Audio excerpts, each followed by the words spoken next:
Sud Radio, 19h-19h30, les vraies voix du sport. Les vraies voix du sport, on va parler de la 29e journée de Ligue 1 qui commence ce soir. Nous sommes en compagnie de Clément Pernia, journaliste sportif, auteur des livres. On va en citer 3, tiens. Une histoire populaire du PSG, 1970-2020, 50 ans de passion.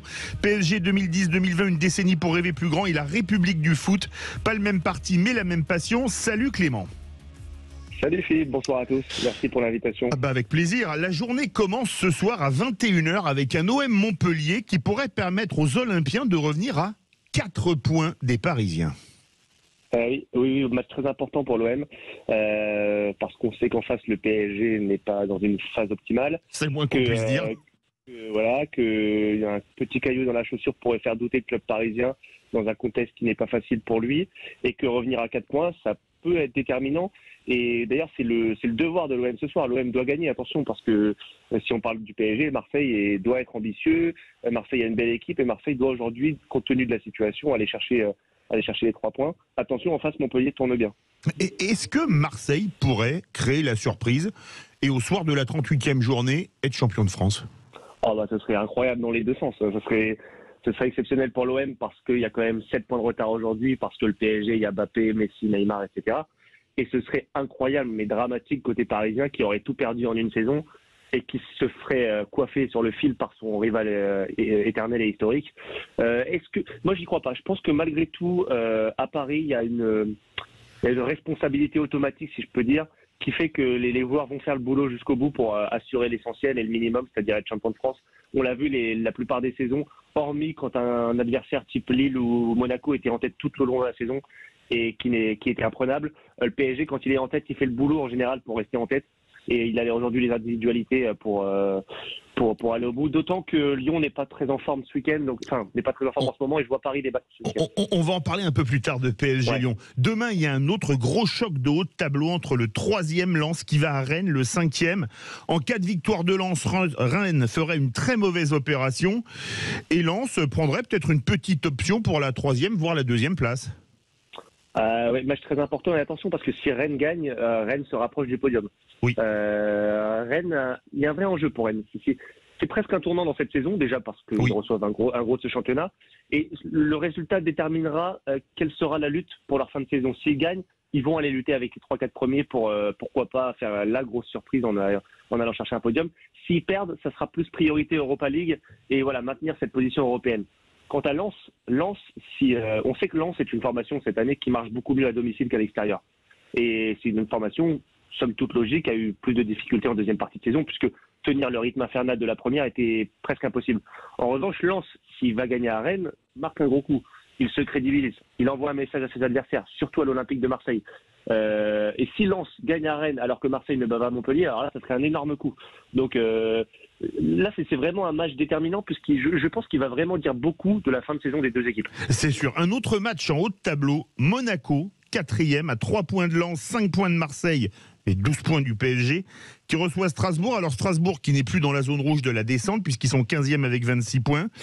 Une bonne opportunité parce que Rennes et Lens, Monaco est entre les deux au classement. Ça pourrait être une opportunité de se rapprocher vraiment gravement du podium en cas de victoire rennaise. Ouais, puis j'ai l'impression qu'avec Monaco, on se répète souvent. C'est-à-dire que c'est une équipe, on a l'impression qu'en première partie de saison, c'est l'effondrement chaque saison, c'est la remise en question permanente, c'est les interrogations générales. Et je ne sais pas par quel mécanisme, c'est une équipe qui a fini quasiment tout le temps sur le podium. C'est-à-dire qu'il y a presque un devoir, un sens du métier dans ce club où je ne sais pas, un tournant de mi-saison qui opère et qui fonctionne à chaque fois. Là, on l'a encore vu cette année où ils ont fait une première partie de saison très compliquée. Et là, ils étaient revenus à un moment donné, ils étaient 2e, il me semble. Même on commençait à se poser des questions sur la lutte avec le PSG. Là, Monaco reçoit Strasbourg. Je suis pas vraiment inquiet pour eux, bien que Strasbourg aille un peu mieux. Oui. Monaco va mieux à domicile. Monaco n'est pas sur une bonne série. Monaco a enchaîné beaucoup de contre-performances, notamment un match nul. Ils ont pris un gros coup sur la carafe après l'élimination par le Bayer Leverkusen aussi. Et puis derrière, ils en ont pris 3 contre Nice dans le derby de la Côte d'Azur à domicile. Malgré tout, je suis pas très inquiet pour Monaco. Je pense qu'il y a des joueurs, d'ailleurs, d'abord il y a des joueurs expérimentés, et en plus, comme je te l'ai dit tout à l'heure, il y a vraiment un métier qui s'opère chaque année, et et les objectifs, ils vont les atteindre, ils parviennent toujours à les obtenir. Alors le match de haut de tableau, c'est deux clubs qui cumulent près de 20 titres de champion de France à eux deux. C'est dimanche soir, le dernier match de la journée à 20h45. PSG-OL, un PSG. Est-ce qu'on peut dire qu'il est en crise après alors l'élimination en Ligue des Champions contre le Bayern, bien sûr, mais la défaite à domicile contre Rennes qui a peut-être laissé des traces, même si certains ont pu se refaire le moral dans la trêve internationale. On pense à Mbappé et sa très bonne performance contre les Pays-Bas. Ouais, je pense aussi à Messi qui a fêté son titre de champion du monde. Dans une ambiance de fou au Monumental, exactement. Ouais, exactement. Non, c'est compliqué. Je pense que là, pour le coup, je pense que cette trêve a fait du bien au PSG.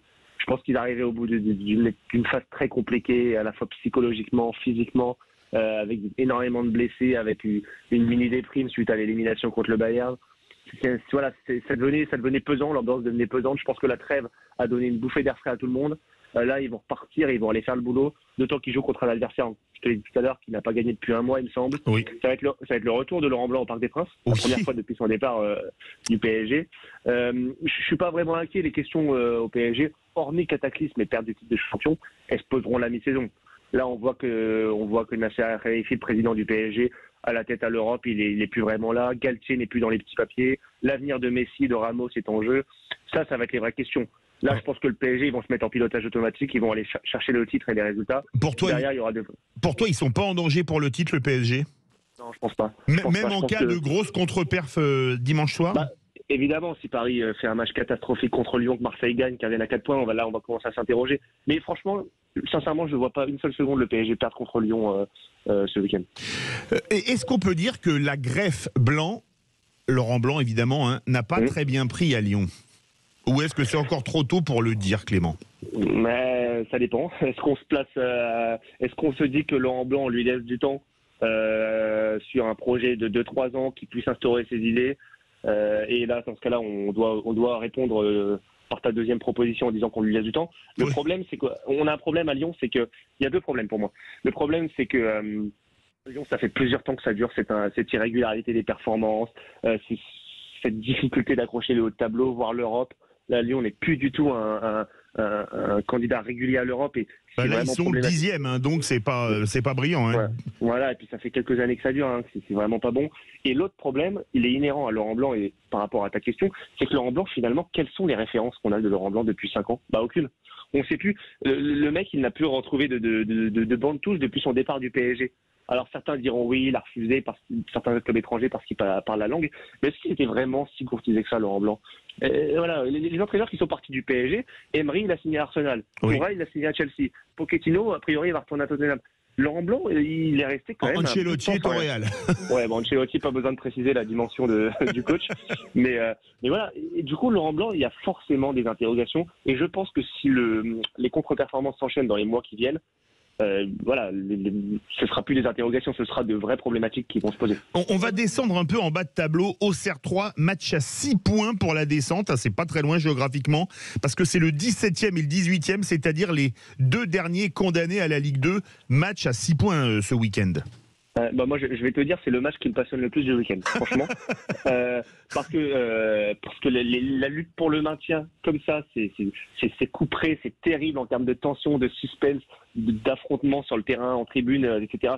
C'est vraiment des matchs, mais on se rend pas compte. On parle souvent, c'est vrai, du haut de tableau, c'est normal, ça intéresse le grand public, mais les matchs pour le maintien comme ça en fin de saison, c'est vraiment ce qu'il y a de plus passionnant et de plus tendu dans le football. Là, on a quand même deux clubs. On a Auxerre qui va mieux dans cette deuxième partie de saison, même s'il reste sur 3 contre-performances. On a 3 moi, 3, je les vois descendre. Il manque un truc à 3. Il manque peut-être un supplément d'âme cette saison. Voilà, une assise défensive qui est vraiment trop faible pour moi pour se maintenir en Ligue 1. Surtout qu'il y a 4 descentes cette année, il faut le rappeler. Oui, voilà, avec le passage à 18 clubs. Voilà. Là, clairement, je pense que là, c'est vraiment... c'est Hector contre Achille, quoi. Le perdant descend. Une question, en milieu de semaine, il y aura les demi-finales de la Coupe de France qui vont opposer Nantes et Lyon d'un côté et le TFC et Annecy de l'autre.